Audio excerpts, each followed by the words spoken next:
Quadro Povo Fala, Seminário Internacional ProAfro 20 anos e fique ligado. Estes são os destaques do Telejornal UERJ Online que começa agora.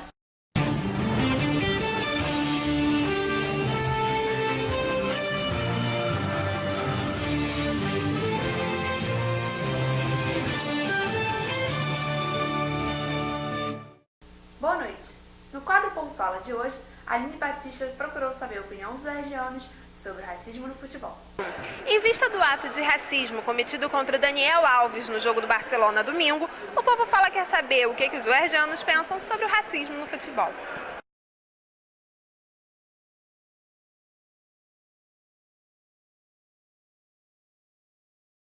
Infelizmente, ele ainda... Como pessoa, na minha opinião, eu sou a favor da lei que criminaliza.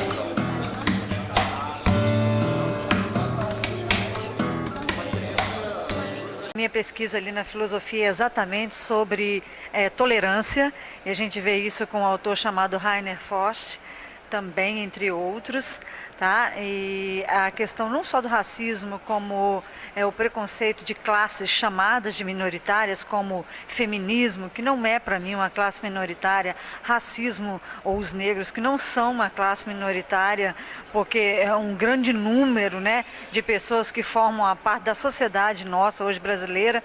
Então é inconcebível esse tipo de comportamento.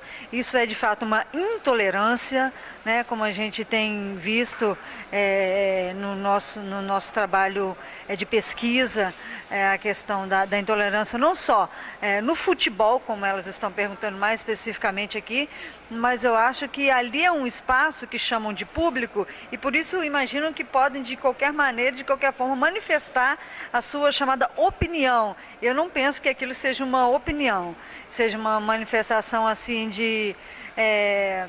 da não educação do nosso povo, baseada na intolerância, no desrespeito, na falta de convivência com o diferente, na falta do respeito com o diferente no nosso dia a dia, seja com a mulher, seja com o negro, seja no futebol, seja em qualquer instância que for. Esse é o meu pensamento. É uma parada que já acontece há muito mais tempo do que a gente está acostumado a ver. Não é de hoje, mas a gente teve aquela ideia de que quando entrou, o negro começou a ser aceito nos times de futebol, a gente acabou com o racismo, não é assim? Ainda existe muito time, principalmente na Rússia, que não aceita negro até hoje. Então os brasileiros estão indo pra lá, estão começando a perceber isso agora, porque teve uma onda de ida de brasileiro pra Europa a partir dos anos 80, 90 principalmente. A gente está começando a perceber isso agora, mas é um problema grave e é um problema que a gente não erradicou.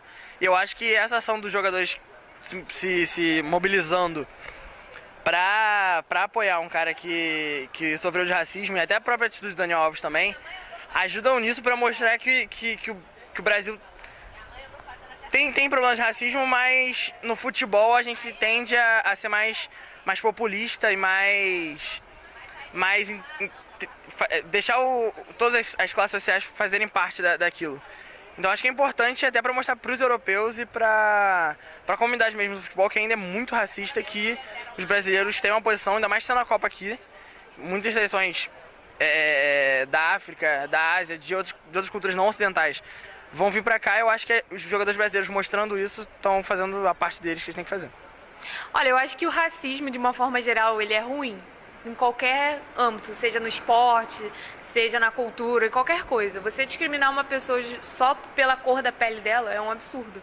E me admiro no caso do Daniel Alves, por exemplo, no que joga na Europa, que se dizem super desenvolvidos, não sei o quê, ainda tem esse tipo de coisa. Eu fico muito triste, gostei da atitude dele, achei que foi bem legal, assim, né, ninguém esperava, na verdade, mas é muito mais sério do que simplesmente pegar uma banana e comer. Eu acho que é bem mais complicado e ainda é um assunto muito sério, infelizmente. E é muito triste no esporte, um esporte que, principalmente futebol, que alegra todo mundo, ainda tem esse tipo de coisa. Eu fico bastante triste. E na reportagem de Jonathan Cruz, você confere o Seminário Internacional ProAfro 20 anos. Está acontecendo no Auditório 11, no Campus Maracanã, até dia 30 de abril, o Seminário Internacional 20 anos de Proafro, que irá debater sobre os povos africanos e afro-americanos, além dos 10 anos da política de cotas da UERJ, 10 anos da lei que torna obrigatório o ensino da história e cultura afro-brasileira e os 5 anos da Política Nacional de Saúde Integral da População Negra, entre outros temas. Estamos aqui com os organizadores do evento. Boa tarde. Qual a importância do debate sobre os povos africanos e afro-americanos? Então, primeiro boa tarde para toda a universidade, para a sociedade que está nos ouvindo, né? Esse debate é um debate extremamente importante, na medida em que ele vai trazer temas que são pouco discutidos, né? Ou melhor, são pouco discutidos, mas são experiências vividas pela grande maioria da população brasileira. Hoje nós sabemos que o IBGE, em 2010, informa que 51% da população brasileira se autodeclara negro e pardo, né? Então, por esse motivo, esse tema é um tema que é importante para o combate a uma das violências, né, que a gente tem percebido e que tem atingido a população negra, que é o racismo. Eu acho que aí os outros colegas poderiam falar um pouco a respeito. Acho que também é importante falar do ProAfro, né? Que é um programa que já existe aqui na UERJ há 20 anos.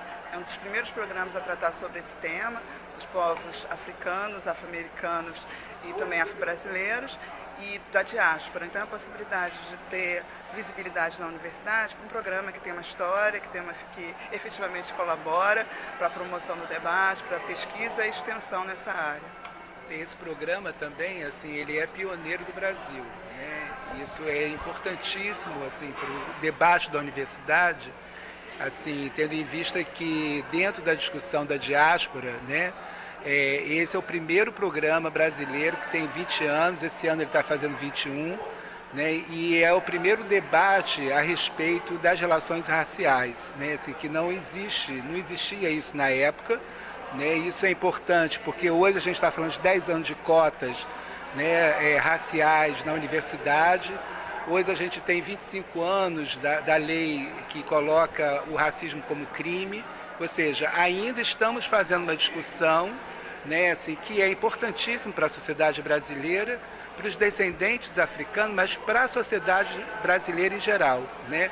É um tema que está colocado, haja visto o genocídio da população negra, que está sendo colocado aí cada vez mais como uma política de Estado, de extermínio dessa população, né? Toda uma discussão com relação a você ter uma política de ação afirmativa, você ter uma política de saúde da população negra, você ter o Estatuto da Igualdade Racial, você ter o racismo como crime, e ainda o racismo está colocado na sociedade brasileira de forma estruturante. Então esse é um debate fundamental e que a universidade deve fazer, porque mesmo que a universidade, a UERJ, junto com a UNEB, foram pioneiras na questão das cotas, ainda existe racismo. Esse debate ainda não está sendo assimilado, incorporado pela sociedade e particularmente pela universidade, não é? Sem dúvida. É bom ressaltar que o ProAfro incorporou o debate com relação às questões afirmativas, porque hoje já tem uma lei que assegura as cotas na universidade e a nossa preocupação é na manutenção desse aluno cotista na universidade para a conclusão. E é bom salientar que não é uma questão de racismo ao contrário, muito pelo contrário. O debate do ProAfro busca uma melhoria nas relações raciais, porque como já foi apontado aqui, a população negra ela tem sido seguidamente exterminada, assassinada. Então, à medida que se discute o racismo, o preconceito racial, contribui para que as pessoas conheçam e lidem melhor com o outro, independente da cor da pele, do gênero. Enfim, são essas questões que a gente procura discutir e trazer para a universidade e também para a sociedade como um todo.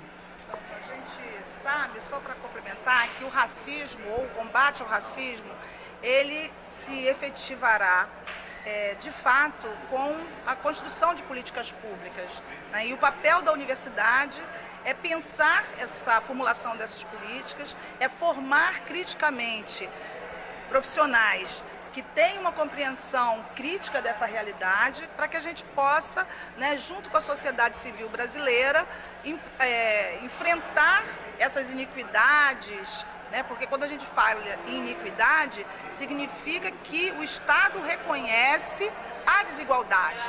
Então, como o professor Marco, a Elielma e a professora Cláudia me antecederam, o racismo ele é estruturante, ele produz desigualdades e, portanto, ele naturaliza as diferenças. Então, a gente não enquanto programa, né, de África e diáspora, tem um compromisso com essa luta, com essa causa e com a formação de profissionais que têm um entendimento crítico do racismo e das suas, vamos dizer assim, discriminações e outras discriminações correlatas. Ok, muito obrigado pela participação. Jonathan Cruz para o seu telejornal UERJ Online. E fique ligado, estão abertas as inscrições para quem quiser ir ao Enecom, Encontro Nacional dos Estudantes de Comunicação. Mais informações, só acessar o site abaixo. Fica por aqui mais uma edição do Telejornal UERJ Online. Não esqueça de nos acompanhar em nossas redes sociais, Facebook, Blogger e Twitter. Para você, uma boa noite e até a próxima conexão.